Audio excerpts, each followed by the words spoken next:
heroism and kindness and resilience and God, or the gods, all the curious, unknowable forces, whatever and whoever they were, that save and condemn us, that shape our lives. Now, I just call it luck.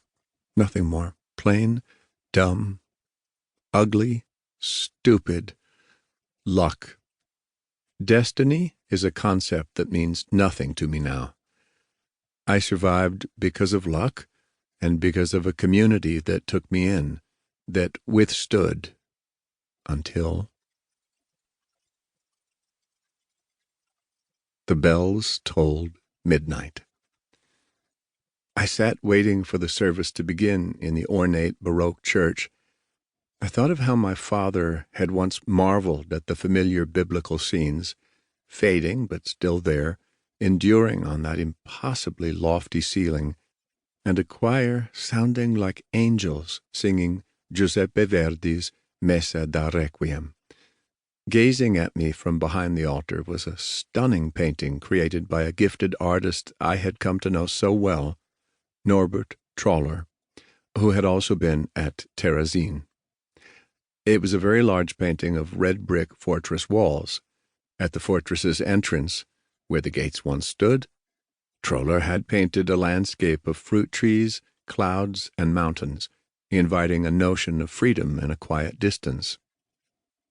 Stirring rhythms came from an orchestra consisting of flutes, piccolos, oboes, clarinets, horns, trumpets, trombones, strings, timpani, and bass drums. I listened to the quiet notes. The last time I had heard the Requiem, I was a boy. I remembered when I would lie awake at night and hear music rising through my soul, and I would feel warm and secure. I would think that no one had a better father than mine. No one could have a better, more charmed life.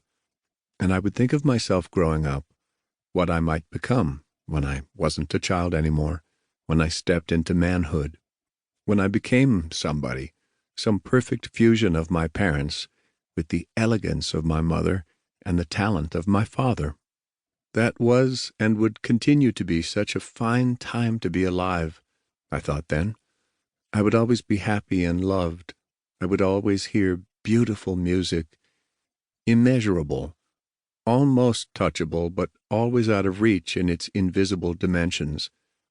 There was always music, the sweet dialogue between piano and strings and the deep-throated horns, before the Germans swept across the continent and occupied Prague. The memories came unbidden, unwelcome, assaulting me as I sat there in that church, these bold visions with their vivid colors and jarring sounds. I closed my eyes, and the past unfolded before me. I remembered that early morning in September with those new dissonant chords, the screaming sirens, the throttling motorcycles, rumbling and smoking tanks, the minatory clacking of footsteps, the sharp rhythm and relentless pace of unstoppable platoons invading our landscape. Prague's passing parade had a new song. The Requiem sung that night was a refrain in honor of all who had died. It overpowered me and overwhelmed me. Its beauty somehow wrapped in horror. I could take no more, not a moment more of the sound, or thoughts and images, all those memories pressing in against me from all sides. I left my pew quietly and sought respite, refuge in the cold air outside. In the bitter chill of night, I walked down to a railway track below the stone steps, past a wreath of green and red holiday lights hanging from paneled church doors whose brass hardware seemed to be washed in pewter and was as old as the Republic itself. There, as far as I could see, were rows of scintillant, flickering candles, lights of hope and life, their flames bouncing around inside glasses along the tracks just below a rising silver mist. I followed their procession, the lights leading me on,